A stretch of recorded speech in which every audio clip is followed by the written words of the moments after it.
author out of the Ordinaire, Larry Quinney. You know, this world prayed for an answer, so I wrote a masterpiece.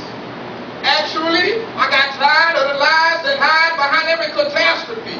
See, on my shoulder, I got a chip placed there by a whip. When that chip pulled up to slavery, you might think I'm crazy because I'm pointing a finger, even though our president is black. But I want to see you being black in the wrong hood in the south to see how those white hats attack. But you can't see the pretty grass because the weeds done grew over the flowers, which makes me question the asset from both those planes inside the Twin Towers. Yeah, Miss Media ain't right because she keeps shooting us to the left. What we gonna do when all the other countries get together? Because they can't find a big enough umbrella to face our weather. Who we gonna call in help? And we say we're the most powerful country this world never felt. Other nations, just relax. Because after we get through dilly-dallying with this healthcare tax, we gonna end up killing ourselves. Cracked it already, took out a whole generation. Our US debate need to look inside the situation, shake down the congregation, and rely on Psalms and Revelations. Get our forefathers, say they built this country, our spiritual roof. Yet a child in 6th grade got kicked out for 60 days because he chose to use God's name in school.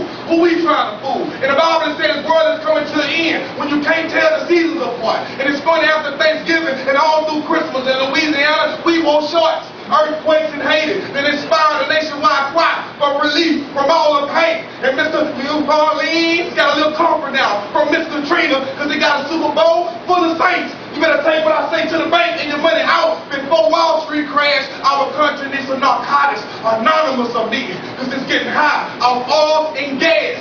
Spiritual leaders, but church is supposed to be a refuge from all the noise. But lately it's been crazy because priests been trying to lay in between the sheets with little boys. Spiritual leaders been hiding behind a mask, jump from behind a pulpit into a Cadillac and take a sip from a flask. You better watch who you put over your life to pray. You might think they laying hands on your soul, but their main goal is to lay hands on their collection plate. But I'm thankful to say I'm black as I sit and visualize to the days back when black people were slaves. Brought a long way and taught a new way to behave. All black queens from putting the fields to picking grace cotton. All black Nubian men were lost and forgotten. The bigger the black man, the more money the auction the slave owners were paying. Breaking up families and hearts, denying all opportunity for us to read and get smart, beating us from whips. With whips from day to door, but you know as time changed, old Cherry Tree Lincoln said he freed the slaves, offering us 40 acres and a mule, and attempt to live in a civilized way. And I'll skip a little further in time, when my grandparents were in their prime. These are the days of the KKK, but if you was black, you walked and talked a certain way, but no such thing as going around the corner and getting a Big Mac. If you was black, there was a sign that said, "I'll cover it to the back." If you was black, you sat to the back of the bus. You disagree, hung from tree, dragged from back of truck, and that's the deal, for real. Rest in peace, James Bird and Emmett Till. But you know, it's something about our black race. They kept pushing on through our past ancestors, spiritual hymn.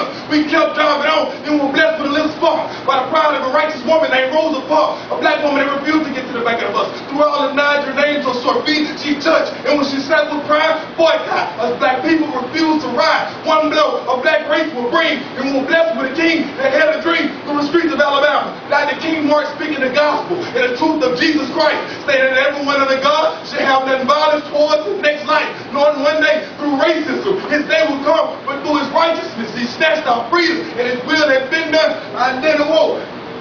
And I remembered my dream, bending that all of God's children, they will walk and sing that old Negro spiritual. Free at last, free at last. I thank God Almighty, I'm free at last. I am for the extraordinaire.